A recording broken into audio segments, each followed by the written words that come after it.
Do you remember those white stackable terrace chairs that everybody had like 20 years ago? Emlékeztek arra, hogy 20 éve mindenki ilyen fehér műanyag kerti székeket használt? Right, and if you'd lean back in them, the legs would buckle, and sometimes they would break. Na és ezek olyanok voltak, hogyha beleültél és hátradőltél, akkor néha egy kicsit eldeformálódott a lába, meg így remegett, ne adj Isten, hátra is dőltél vele. Sometimes we have bad experiences with chairs. És néha azért vannak ilyen rossz élményeink a székekkel kapcsolatban. But most of the time. De az esetek többségében Almost 100% of the time, the chairs hold us. az esetek szinte 100%-ában a szék megtart bennünket. And so we don't think twice. Úgyhogy egyáltalán nem gondolkozunk, csak beleülünk. If it's a chair, we sit in it. Meglátunk egy széket, leülünk. We will be in 1 Samuel chapter 26 today. Az 1 Sámuel 26-ban leszünk ma. And in this story we're going to see David again spare the life of Saul. És azt fogjuk látni, hogy Dávid újból megkíméli Saul életét. If you've been following along in the life of David, you know that he has been persecuted. He's been run out of town by King Saul. Ha ti is követtétek velünk együtt Dávid életét, akkor ugye már tudjátok, hogy Dávid a saját otthonából menekült el, mert Saul üldözi. He's had to live in the wilderness. A pusztában kellett élnie. Trying to avoid Saul. És próbált egyszerűen csak elrejtőzni Saul elől. But I find something different in this story. Ebben a történetben viszont látok valami mást. You're going to see it too. És ti is észre fogjátok. It's similar to the story that we had 2 weeks ago. Hasonló ahhoz a történethez, amit 2 héttel ezelőtt néztünk. 2 weeks ago, David was hiding. 2 héttel ezelőtt azt a történetet Saul néztünk, came. amikor Dávid elrejtőzött, Saul pedig jött. David and his men went into a cave. Dávid és az emberei egy barlangban rejtőzködtek ekkor. And wouldn't you know, Saul needed to use the bathroom, and he went into the cave to do his thing. És mit ad Isten? Saulnak éppen rájött az inger, és bement a barlangba, hogy ott végezze dolgát. David's hiding. Dávid pedig pont ott But the king's right there. Ott a király. He has the opportunity to kill Saul, and he doesn't. És így Dávidnak lehetősége lett volna, hogy megölje Sault, de nem élt ezzel a lehetőséggel. But in this story we're going to see that similarly Saul comes out to look for David. Ebben a történetben látni fogjuk, hogy hasonló abból a szempontból, hogy Saul ismét üldözi Dávidot. But David doesn't hide. De Dávid most nem rejtőzködésben van. Doesn't run away. Nem elfut Saul elől. In fact, he walks right into the middle of Saul's camp. Sőt, mi több, Saul táborába sétál. And so this week as I prepared, I was just thinking about the confidence and courage of David. Ahogy készültem erre a tanításra, azon gondolkoztam, hogy micsoda bátorsága volt Dávidnak, micsoda bizalma volt, hogy ezt megtette. And wouldn't we all like to have that sort of confidence and courage in the Lord? És hát mennyire szeretnénk mi is ekkora bátorságot, bizalmat találni Istenben. To not hide. Hogy ne érezzük szükségét annak, hogy el kéne rejtőzni. To not run away. Vagy hogy el kéne menekülnünk. Not to live in fear. Vagy hogy ne kéne félelemben élnünk. And perhaps even to walk right into the enemy camp and look him in the eye. Sőt, hogy akár ahhoz is legyen bátorságunk, hogy besétálunk az ellenség táborába és farkasszemet nézünk. And I think like the chair we're going to come down to 2 things. És szerintem ugyanúgy, mint ahogy a székkel kapcsolatban 2 fontos dolog van, itt is 2 fontos dolgot fogunk látni. The promise of God. Amin múlnak a dolgok. Az egyik Isten ígérete. Like the design of the chair. Mint ahogy a szék is, úgy van megtervezve, hogy az is egy ígéretet tartogat számunkra. And our experience with God. Illetve az Istennel való megtapasztalásaink. So let's look at the story and then we'll come back to these thoughts at the very end. Nézzük meg akkor most a történetet, és majd ezekhez a gondolatokhoz fogunk visszakanyarodni a végén. And let's see. I'm going to start with the first 4 verses of chapter 26. 26-os fejezet első 4 versével kezdjük. Yeah, just in Hungarian, 1-4. Az ífiek elmentek Saulhoz Gibeába, és megmondták, hogy Dávid a Hakila-halmon rejtőzik, a sivatagtól keletre. Ezért elindult Saul, és elment az Ív pusztába 3000 válogatott izraeli emberrel, hogy megkeresse Dávidot az Ív pusztában.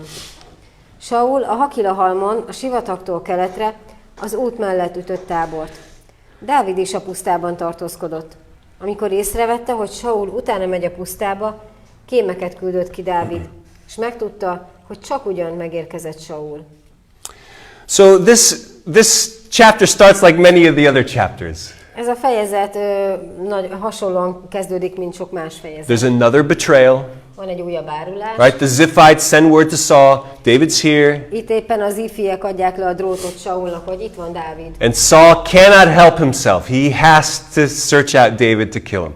Saul pedig nem bír magával, megy és Dávidot üldözőbe veszi. He takes his 3,000 men, his closest men. 3000 embert, a hozzá legközelebb álló 3000 vitézt viszi magával. David is outnumbered 1-5. Tehát Saul óriási túlerőben van Dáviddal szemben, mondjuk 5-szörös túlerőben. And David, he hears news that Saul is looking for him again. És ahogy Dávid fülébe jut, hogy Saul megint őt keresi. And he scouts him out. He scouts him out. He like és kémeket küld.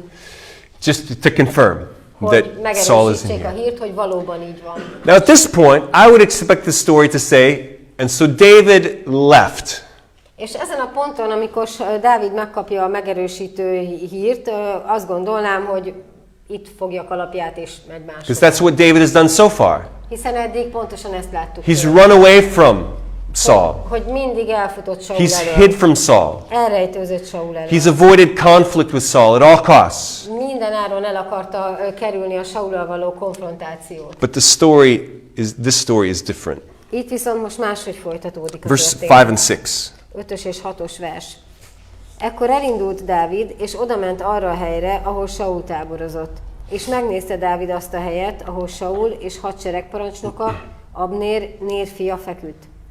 Saul ugyanis a szekértáborban feküdt, a hadinép pedig körülötte táborozott. Dávid megszólalt és ezt kérdezte a hettita Ahimelektől és Abisajtól, Cerújel fiától, Joáb testvérétől. So this is something new. Ki jön el velem Saul táborába? Abisaj így felelt, én elmegyek veled. Okay, sorry. Those are longer verses than I thought. So David here doesn't run away. Tehát látjuk, hogy Dávid itt most egyáltalán nem kezd el menekülni, He approaches.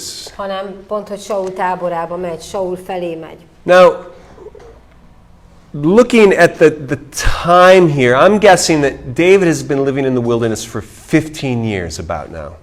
Szerintem ebben az időben már 15 éve a pusztában él Dávid. He's used to it. Úgyhogy már megszokta ezt az életet. He's been avoiding Saul for a long time. Már igen régóta próbál Saul elől eltűnni. But for some reason here he approaches. De valami oknál fogva itt most mégis Saulhoz megy. He goes to the camp. Oda megy Saul táborába. What is he thinking? Vajon mi járhat a fejében? Is he thinking like maybe he's going to give himself up? I'm tired of this. Vajon az jár a fejébe, hogy na kész, most feladom magam Saulnak, már elegem van ebből. Does he think that Saul can be reasoned with again? Vagy esetleg azt gondolja, hogy majd észérvekkel tudja meggyőzni Sault? Or maybe he's just provoking a fight? Vagy csak egy harcot próbál kiprovokálni? I'm not sure that I understand what David was thinking. Nem igazán tudom, hogy mi lehetett Dávid fejében. But I think I recognize what was in his heart. De azt gondolom, hogy értem, hogy mi volt a szívében. Courage and confidence in God. Istenben vetett bizalom és Istentől jövő bátorság. But this evening was not without its temptations. De ennek az estének azért megvoltak a maga kísértései is. Read verses 7 and 8, please. 7-es és 8-as vers. Dávid és Abisaj éjjel mentek a hadinép közé. Látták, hogy ott fekszik Saul, és alszik a szekértáborban, lándzsája pedig a földbe van szúrva a fejénél. Abnér és a hadinép pedig körülötte feküdt. Akkor ezt mondta Abisaj Dávidnak. Most kezedbe juttatta Isten az ellenségedet. Hadd szögezzem hát a földhöz lándzsám egyetlen dobásával, másikra már nem lesz szükség. The temptation David faced was to take revenge. Az a kísértés jött Dávid elé, hogy álljon bosszút. If you could do something to end your miserable life in the wilderness, would you do it? Hogyha tehetnél valamit, hogy véget érjen a pusztában a nyomorúságos életed, akkor megragadnád a lehetőséget? Here's the temptation. Ezzel a kísértéssel szembesül Dávid. And he had every right to think that maybe this was the time. És minden joga meg lett volna, hogy azt gondolja, hogy igen, most jött el az idő. First of all, and we're going to read this in just a second, it seems that God is helping him. Először is, ahogy mindjárt olvasni fogjuk, úgy tűnik, hogy Isten segít neki. God has caused Saul and the whole army to fall into a deep sleep. Ugyanis Isten mély álmot bocsátott Saulra és az egész vele levő seregre. There's no way that David should have been able to approach without confrontation. Ugyanis egyáltalán nem volt arra esély, hogy Dávid úgy jöhetett volna be Saul táborába, hogy semmiféle konfrontációra ne kerüljön sor. God is on my side. De igen, Isten az én oldalamon áll. And then there's all the disappointments, all the broken promises. És ott van a sok csalódás, a megszegett ígéretek. Like, didn't David have a right to put an end to these broken promises? Nem lett volna joga Dávidnak, hogy véget vessen ennek az ígéretek sorozatos megszegésének? Every time we talk, he lies. Minden alkalommal, amikor Saullal beszélek, ő csak hazudozik. But then I also think there's this temptation, that the temptation is strong because David actually doesn't have to do it. Azért is olyan erős a kísértés szerintem, mert Dávidnak nem kell ezt megtennie. Because Abishai is right there. Nem ő neki kell elkövetni ezt a dolgot, mert ott van Abishai. Abishai is willing. És ő hajlandó megtenni. David, just tell me. Dávid, csak mondd ki a I'll szót. do it so fast no one will hear it. Olyan gyorsan elintézem, senki nem fogja észrevenni. You can keep your dignity. Megőrizheted a méltóságodat. You can say that it was all my idea. Mondhatod, hogy az egész az én ötletem You can volt. say that I was acting of my own accord. Mondhatod azt is, hogy én saját szabad elhatározásomból No cselekedtem. one will think less of you. Senki nem fog rád kevésbé máshogy tekinteni. Just let me do it. Csak hadd csináljam meg. If you could get your way without taking responsibility for it, Ha elérhetnéd, amit szeretnél, anélkül, hogy felelősséget kelljen vállalnod a tettekért, and then I think also vajon just megtennéd-e? and then I also think just the temptation must have been strong because of the irony of the spear. És szerintem már csak a dárda iróniája miatt is még erősebb lehetett ez a kísértés. The one thing that's constant in Saul's life is that he always has his spear with him. Hiszen ami Saul életében egy állandó dolog, hogy mindig ott van vele a lándzsája. And David had seen this spear up close a few times És Dávid azért néhányszor már közelről szemezett ezzel a lándzsával, as it flew by his head. ahogy elrepült a feje mellett. What irony Nincsen irónia. that Saul would die by his own spear. Micsoda irónia lenne, hogyha Saul lándzsa által halna meg. The temptation for revenge is great, Óriási a kísértés, hogy Dávid bosszút álljon. but David doesn't take the opportunity. De nem él ezzel a lehetőséggel. And he continues to challenge us in our relationships. És bennünket is kihívás elé állít a kapcsolatainkban. Because David is willing to forgive. Mert Dávid hajlandó volt megbocsátani. And we remember the Son of David, Jesus, our Savior. He told us, forgive. És emlékezzünk, Dávid fia Jézus is azt mondta nekünk, hogy bocsássunk meg egymásnak. And don't just forgive the ones you love, but forgive your enemies. És ne csak azoknak bocsássunk meg, akiket szeretünk, hanem az ellenségeinknek is. And as Jesus was dying on the cross, he said, Father, forgive them. They know not what they do. És Jézus, ahogy meghalt a kereszten, úgy imádkozott, Atyám, bocsáss meg nekik, mert nem tudják, mit cselekszenek. Now you may not be tempted to stick a spear through your enemy today. Lehet, hogy ti nem olyan kísértéssel szembesültök ma, hogy lándzsával átszúrjátok a valami haragosotokat. But I'm guessing that some of you have the temptation to hold a grudge against somebody who's hurt you. De azt gondolom, hogy azért az a kísértés ott lehet, hogy a neheztelést meg a haragot megtartsátok valakivel szemben, aki megbántott. Forgive. De bocsássatok meg. Trust God in the forgiveness. Bízzatok Istenben. Let's read on. Let's see what David and Abishai did. From 9 to 12, please. Olvassuk tovább a 12. versig. Dávid azonban ezt felelte Abishainak. Ne pusztítsd el, mert kiemelhet büntetlenül kezet az Úr fölkentjére. Majd ezt mondta Dávid. Az élő Úrra mondom, hogy megveri az Úr, vagy úgy, hogy eljön halála napja, vagy úgy, hogy harcba megy és ott vészel. Az Úr őrizzen meg attól, hogy kezet emeljek az Úr fölkentjére. Csak a lándzsát vedd el a fejem elől, meg a vizes korsót, és menjünk. És elvette Dávid a lándzsát, meg a vizes korsót Saul fejem elől, és elmentek. Senki sem látta, senki sem vette észre, senki sem ébredt fel, hanem mindenki aludt, mert az Úr mély álmot bocsátott rájuk. One of the ways David is able to stand firm in his temptation is that he trusted God. Dávid azért tudott megállni a kísértéssel szemben, mert bízott Istenben. He said, "Who can raise a hand against the Lord's anointed?" Azt mondja, ki emelhet kezet az Úr felkentjére. And I think in this declaration, David is saying, God anointed him. He's not my problem, he's God's problem. És szerintem ezzel Dávid azt mondta, hogy hát Isten kente föl Saul királlyá, nem nekem kell ezt a problémát megoldanom, hanem majd Isten. He also anointed me. Engem is Isten kent föl. That wasn't my desire, I didn't look for it, I didn't earn it. Nem kértem, hogy felkenjen, nem vágytam rá, nem is érdemeltem ki. This conflict is God's problem. Ez az egész konfliktus Isten problémája. And I'm going to trust God in the timing of it. Én pedig bízni fogok Istenben, hogy majd az ő időzítése szerint megoldást ad erre. And someday Saul in his old age will die, És majd egy napon, talán öreg korában Saul majd meghal, or he will fall in battle, vagy elesik egy csatában. but I will not touch him. De én nem fogok hozzáérni, I'm going to trust God. hanem bízom Istenben. But he does take the spear and the water jug. De ugye a lándzsát és a vizes korsót azt azért elemeli. Let's go and read verse 13 to 16. 16-os versig olvassuk tovább. Ezután átment Dávid a túlsó oldalra, megállt messze a hegy tetején, és nagy távolság volt köztük. Így kiáltott Dávid a hadinépnek és Abnérnek, Nér fiának. Abnér, nem válaszolsz? Abnér így válaszolt. Ki vagy te, hogy így kiáltozol a királynak? Dávid ezt felelte Abnérnak. Te vagy az az ember, akihez fogható nincsen Izraelben?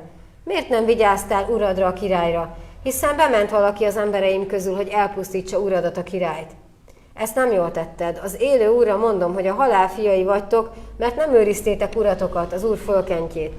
Nézd csak meg, hol lett a király lándzsája és a vizes korsó a fejem elől.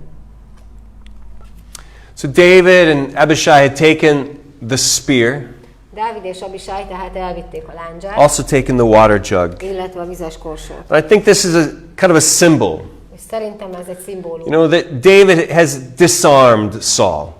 Annak a szimbóluma, hogy Dávid lefegyverezte Saul. Saul no longer is a threat to him. Hogy Saul többé már nem jelent veszélyt számára. He's not afraid of him. Hogy nem fél már Saultól. Kind of reminds me of what Paul says about death. Death, where's your stinger? Arra emlékeztet engem, amit Pál mond, hogy halál, hol a te fullánkod? Death has been disarmed.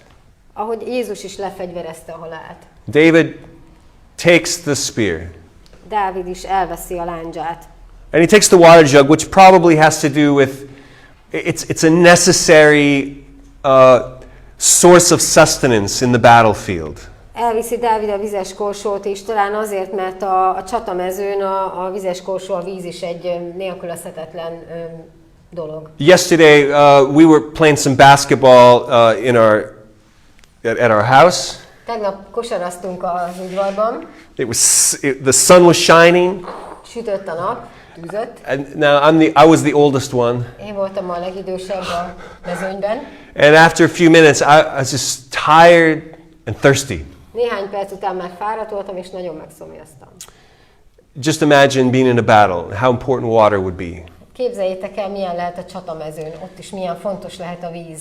When you watch a sporting event, they're always drinking water. Water is so important. Ha nézel bármilyen sport eseményt, meccset, mindig folyamatosan isznak a sportolók.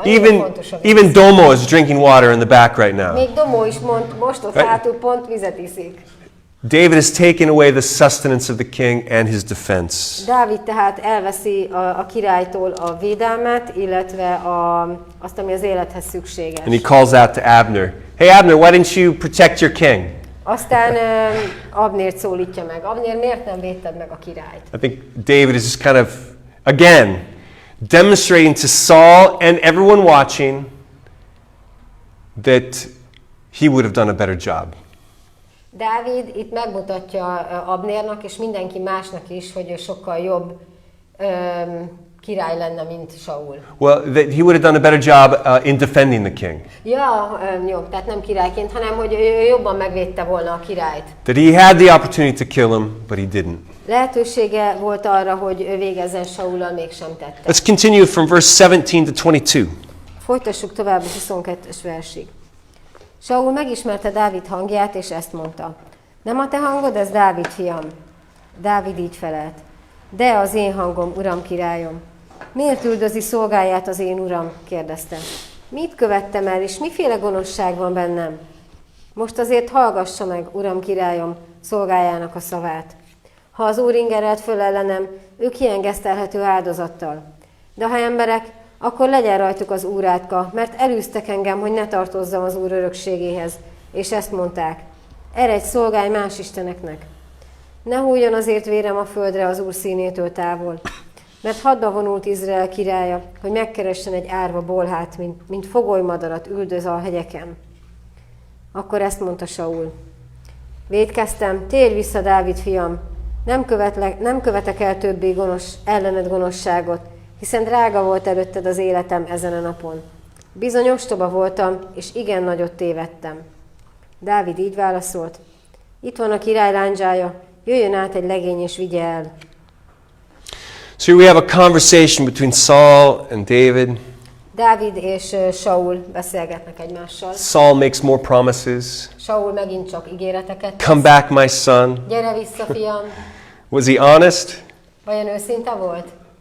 Doubtful. Kétlem. And David, I want you to notice how honoring David is toward the king Saul. És vegyétek észre, hogy Dávid micsoda tisztelettel beszél Saulhoz. He calls him my lord and king. Uramnak és királyomnak szólít. He doesn't treat him as an enemy. Nem ellenségként kezeli. And also verbally, he gives the benefit of the doubt to Saul. És a szavaival az ártatlanság vélelmét fenntartja Saul számára. Saul, maybe that's not what's happening. Maybe you really don't want to kill me.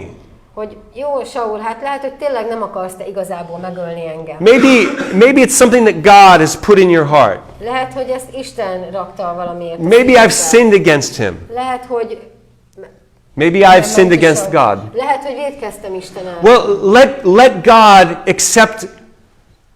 accept an offering from me, because I want to be at peace with God. Ha vétkeztem Isten ellen, akkor egy áldozati, vagy igen, jóvátételi ajándékkal engeszteljük ki, mert szeretnék Istennel békében lenni. But Saul, maybe there are people who are lying about me to you. De az is lehet, Saul, hogy hazudoznak rólam neked az emberek. And they've stirred you up that you should be my enemy. És fellázítottak ellenem, hogy az ellenséggel, hogy mintha az ellenséged lennék. But he says, if that's the case, then may God curse them. És azt mondja, hogy ha így van, akkor legyenek átkozottak. Because for David, he's saying God's will is the only thing that matters. Dávid ezzel azt mondja, hogy egyedül Isten akarata számít. Not the will of the king, not my will, not the will of the people. Nem számít a király akarata, az emberek akarata, az ő akarata, csak Isten akarata számít egyedül. And Saul makes another attempt at apology. Saul pedig újra megpróbál bocsánatot kérni. I've sinned. Én vétkeztem ellened. Can he be trusted? De vajon meg lehet-e bízni Saul szavában? Well, we're going to see by the end of the chapter, David still doesn't trust him. A fejezet végére látni fogjuk, hogy Dávid továbbra sem bízott Saulban. And it reminds us that forgiveness and trust are two different things. Ez arra emlékeztet bennünket, hogy a bizalom és a megbocsátás két különböző dolog. Forgiveness is withholding the right of revenge. Ha megbocsátunk valakinek, azzal lemondunk arról a jogunkról, hogy bosszút álljunk a minket ért sérelem miatt. But trust is something that's built. A bizalom viszont teljesen más. A bizalom egy olyan dolog, amit építeni kell. And maybe David is open to rebuilding that trust. És talán Dávid nyitott arra, hogy újraépítsék ezt a bizalmat. But just because he forgave him, he didn't enact revenge, doesn't mean that he trusts him now. De azzal, hogy Dávid megbocsátott, nem állt bosszút, nem jelenti azt, hogy bízik is Saulban. David keeps his boundaries. Megőrzi a határait. King Saul, send one of your servants over. És azt mondja, küldj egy szolgát, és akkor vigyék vissza a lándzsát. You know, don't send a warrior. Ne egy harcost küldj. Don't come yourself. Ne te gyere. Just send a servant. Csak küldj egy szolgát. And let's keep our distance for now. Tartsuk meg ezt a távolságot egyelőre. But David has more to say. De Dávidnak van még mondani Verses valója. 23 to 25. Yes. Fejezet végéig olvasom. Az Úr mindenkinek megfizet a maga igazsága és hűsége szerint, mert az Úr a kezembe adott ma téged, de én nem akartam kezet emelni az Úr fölkentjére. Amilyen értékes volt előttem a mai napon a te életed, olyan értékes legyen az én életem is az Úr előtt, és mentsen meg engem minden nyomorúságtól. Akkor ezt mondta Saul Dávidnak. Légy áldott, Dávid fiam, bármibe fogsz, véghez fogod vinni. És elment Dávid a maga útjára, Saul is visszatért a maga lakóhelyére. In the Sermon on the Mount, Jesus said, "Blessed are the merciful, for they will receive mercy." A hegyi beszédben Jézus azt mondta, hogy boldogok az irgalmasok, mert ők irgalmasságot nyernek. He also said, "Blessed are the peacemakers." Azt is mondta, hogy boldogok azok, akik békességet teremtenek. Here David says, God rewards those who have integrity and those who are loyal. Itt pedig Dávid azt mondja, hogy Isten megjutalmazza azokat, akik igazságosak és hűségesek. And this first word, righteous, És or itt integrity, az első szó a magyar fordításban igazság, maga igazsága szerint, az angol fordítás szerint inkább aki becsületes, van integritása. it really has to do with having a right relationship with God. Ez szerepel, és az elgondolás mögötte az, hogy akinek jó, megfelelő kapcsolata van Istennel. Doesn't mean you're always right. És ez nem azt jelenti, hogy mindig mindent jól csinálunk, Doesn't mean you never make hogy mistakes. soha nem hibázunk. But what it means is you have a proper relationship with God. Hanem azt jelenti, hogy megfelelő kapcsolatban állunk Istennel. Think of a parent-child relationship. Gondoljunk egy szülő-gyermek kapcsolatra. The child may have many misconceptions about life.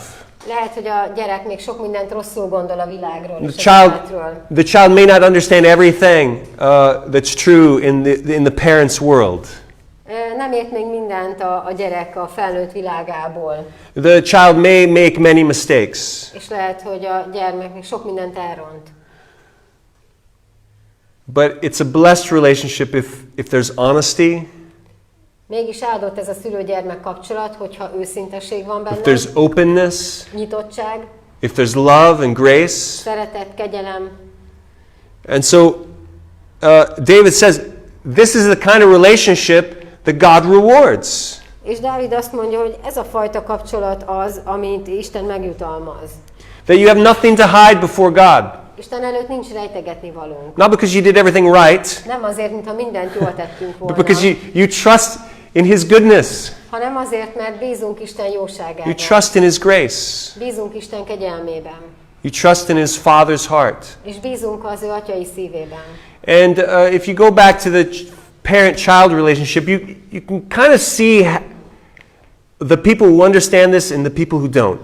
Visszatérve a szülő-gyerek kapcsolat analógiájára, látjuk, hogy vannak emberek, akik ezt értik, meg akik nem értik. If a child does something that he knows his parents are displeased with, Ha egy gyerek olyasmit tesz, amiről tudja, hogy a szülei nem örülnek neki, some kids try to hide it. akkor vannak olyan gyerekek, akik megpróbálják eltitkolni azt a dolgot, They run away from their parents. elfutnak a szüleiktől, But there are others who confess it. meg vannak olyan gyerekek, akik bevallják a szüleiknek, hogy ilyet. They confess it. They turn to their parents for help. És segítségért fordulnak a szüleikhez. And I think the same thing is true for us in our lives with God. Ugyanígy van szerintem velünk és az Istennel való kapcsolatunkkal. You might stumble and fall, Mi is hibázunk, elesünk, and you could blame somebody else. és ilyen helyzetben vádolhatunk valaki mást, You could hide it. megpróbálhatjuk eltitkolni, You could ignore it. vagy nem venni tudomást róla, Or, if you have a right relationship with God, you turn to Him and ask for forgiveness. Vagy ha megfelelő kapcsolatunk van Istennel, akkor Istenhez fordulunk ezzel is, és a bocsánatot Because you trust His goodness. segítséget kérünk tőle, mert bízunk a jóságában. You trust that He'll be there to help you, even if you caused the problem. És bízunk benne, hogy ő velünk van, és segíteni fog, még akkor is, ha mi magunk okoztuk a problémát. And that's the difference between people who believe in religion and people who believe in a loving Father. Ez a különbség a vallásos emberek között, meg azok közt, akik hisznek egy szerető atyában. A religious person will hide, Vallásos ember megpróbálja mindig eltitkolni, elrejteni will come up with excuses and blame other people. a tévedéseit, vagy kifogásokkal áll elő, vagy másokat vádol. But someone who trusts in God says, I'm sorry. Says, I'm sorry. De aki bízik Istenben, azt mondja, hogy sajnálom. But now that I'm in this situation, can you help me? De most, hogy már ebbe a helyzetbe hoztam magam, segítenél rajtam, Istenem? Can you give me strength? Megerősítenél? David also says that God rewards loyalty. Dávid azt is mondja, hogy Isten megfizet mindenkinek a hűsége szerint. Loyalty, I think, is faith over time. A hűség szerintem azt jelenti, hogy egy hosszú időn keresztül tudunk hinni, bízni Istenben. It's one thing to say, I believe today. Egy dolog azt mondani, hogy én ma hiszek, Baptize me. merítsetek be. It's another thing to say every day for the rest of your life, I have no other God but Him. De más ezt egyszer kimondani, mint nap, újra és újra azt mondani, hogy egyedül Istenben bízom, nincs más. I have no other Savior Nincs but más Jesus. megváltom, csak is Jézus. Let's talk about confidence again. Beszéljünk újra a bizalomról. As I told you, I see David full of courage in this story. Ahogy mondtam, szerintem Dávid itt tele van bátorsággal. I can just imagine him just whistling away in the middle of the night, walking into the middle of the camp. Elképzelem magam előtt, hogy így fütyörészve besétál Saul táborába. Because somewhere along the line he became convinced that nothing can harm him. Mert valahol az élete és az események során meggyőződött arról, hogy semmi sem árthat neki.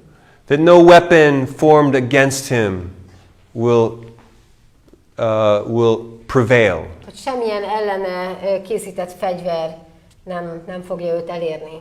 I can walk right into the camp of the enemy. Besétálhatok csak úgy az ellenség táborába. Because I'm secure in God. Mert Istenben biztonságban vagyok. And so I just want to reiterate some things that I said at the very beginning. És hadd mondjak el újra néhány dolgot, amit az elején is. Where did this confidence come from? Honnan jött Dávidból ez a fajta biztosság, magabiztosság? Two things. Kettő dologból. From God Himself. Istenből. David was confident that God had a plan. Mert Dávid biztos volt benne, hogy Istennek terve van vele. It wasn't his plan. Nem Dávid terve It was volt God's plan. hanem Isten terve. A plan to take a shepherd boy and put him on the throne. Isten terve volt az, hogy fog egy pásztorfiút és a trónra ülteti. Did you know that God has a plan for you? Tudjátok, hogy Istennek a ti életetekre is van egy terve? To take you from a sinner and make you a saint. Hogy bűnösből szenté akar tenni. Did you know that? Tudtátok? Did you know that He has a plan to take you as an orphan and make you a son or daughter? Did you know that? Tudtátok, hogy Istennek az a terve, hogy fogjon titeket árvákat és a fiaivá, lányaivá fogadjon? God has a plan. Istennek terve van. And He has given us many, many, many promises. És Isten nagyon sok ígéretet adott nekünk. And those promises come to us through the Word of God. Ezeket az ígéreteket Isten igéjén keresztül kapjuk meg. They come through prophecies. Proféciákon keresztül. They come through encouragements from each other. Vagy ahogy egymást bátorítjuk. How many times had David heard, David, you're going to be king? Hányszor hallotta Dávid is az élete során, hogy Dávid egy napon te király leszel? He heard it from the prince, Jonathan. Hallotta Jonatántól, a hercegtől. Last week he heard it from Abigail, a woman who became his wife. Hallotta Abigailtől, egy nőtől, aki később a felesége is lett. He even heard it from Saul's mouth. Még Saul szájából is hallotta. He was encouraged. He believed the promises of God. Dávidot azt bátorította fel, hogy ő elhitte Isten ígéreteit. Do you know the promises of God? Ismered Isten ígéreteit? He's made them. Mert ő sok ígéretet tett neked is. Do you believe them? Hiszel az ígéreteiben? Do you trust them? Bízol az ígéreteiben? And here's the second thing. És a második dolog, It's not just God and His plan and His promises. nem csak Isten terve és az ígéretei az, ami Dávidot felbátorította, But it's our experience with God. hanem ott van még az is, hogy mi mindent tapasztalunk meg Istennel. And this is something that happens through obedience. Ezek a megtapasztalások pedig az engedelmességen keresztül jönnek. This is something that grows when we step out in faith. Akkor történik, amikor kilépünk hitben. Just imagine if you had never sat on a chair before. Tegyük fel, hogy még soha nem ültél széken. I don't know if I trust a chair. Hát nem tudom, hogy I mean, it's just got 4 skinny legs. Is that really going to hold me? megbízhatom ebben a székben. Hát 4 vékony lába van. Right, maybe Tényleg there's- megtartan engem. Maybe there's some, conspiracy theory in the world. I don't trust chairs. Lehet, hogy van itt egy összeesküvés elmélet. Hát én nem bízom a székekben. No, it's in sitting on the chair that your confidence in the chair grows. Attól fog megnőni a székbe vetett bizalmunk, ha leülünk a székbe, és így tapasztalatot szerzünk. And I want to tell you today, it's your stepping out in faith and obeying God that will develop your confidence and courage in Him. A te Istenbe vetett bizalmadat is azt fogja erősíteni, hogyha hitben kilépsz, és engedelmeskedsz neki. And for David, he has years of experience. Dávidnak pedig már sok éves tapasztalata van. Experience with the sheep. Megtapasztalta Istent akkor, amikor a nyugokat őrizte, Experience as an exile, running away. amikor szárműzetésben élt és menekült, And you understand this experience as you read through the Psalms. és ahogy olvassuk a Zsoltárokat, belelátunk a megtapasztalásaiba. The Lord is my shepherd. Az Úr az én pásztorom. His goodness and mercy follow me.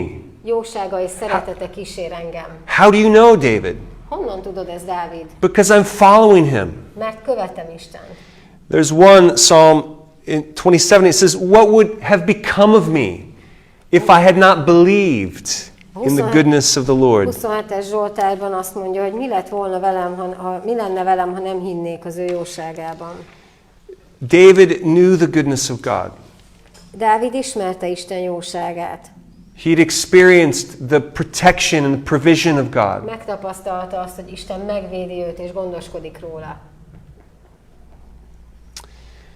I want to say just one more thing, Még egy dolgot szeretnék because some of you might be thinking, that sounds really great, Mert lehet, hogy most valakiben az a gondolat van, hogy hát ez mind nagyon jól but I'm hangzik, not a David. de hát én nem vagyok Dávid. Just want to say that today you have the righteousness of Christ.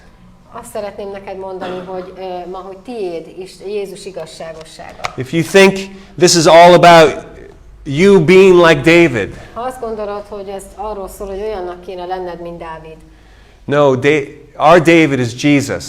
Nem erről van szó. A mi Dávidunk Jézus. He was the one that ultimately stood on the promises of God. Jézus volt az, aki beteljesítette Isten ígéreteit. He went to the cross to pay for sin, Fölment a keresztre, hogy megfizesse a bűneink árát, and He gives us His righteousness. és a saját igazságosságát adja nekünk. All we have to do is accept it, Nekünk csak el kell ezt receive it, el kell fogadjuk, and follow Him. és követnünk kell őt. Believe it, Higgyünk a szavában, trust it. bízzunk benne. It will change your life. Ez az, ami meg fogja változtatni az életünket. And again, I said earlier, maybe our battles aren't with spears and swords, És ahogy már mondtam, talán a mi harcainkat nem lándzsákkal, meg kardokkal vívjuk, but in the context of this story, it's forgiveness. hanem, ahogy ebben a történetben is látjuk, a megbocsátással. And I can't imagine that there's anyone here that has never struggled with the temptation to take revenge. És kizártnak tartom, hogy ne ülne itt valaki, aki küzdött volna már azzal a kísértéssel, hogy bosszút álljon valami miatt. The temptation to not forgive. Vagy hogy ne bocsásson meg valaki. You know, to give the cold shoulder. Hogy valaki ellen megtartsa a haragját. To run away. Vagy elfusson, elrejtőzzön. to criticize, vagy kritizáljon másokat, to gossip, vagy to tear down. pletykálkodjon, hogy lehúzzon másokat. David shows us that we can be victorious even in this battle. Dávid megmutatja nekünk, hogy ezekben a csatákban is győzedelmeskedhetünk. Trust in the promises of God. Bízzunk Isten ígéreteiben. Grow in your experience with Him. Növekedjünk a vele kapcsolatos megtapasztalásainkban, He will give you victory és ő győzelmet fog adni nekünk, because He has already been victorious. mert ő már győzedelmeskedett.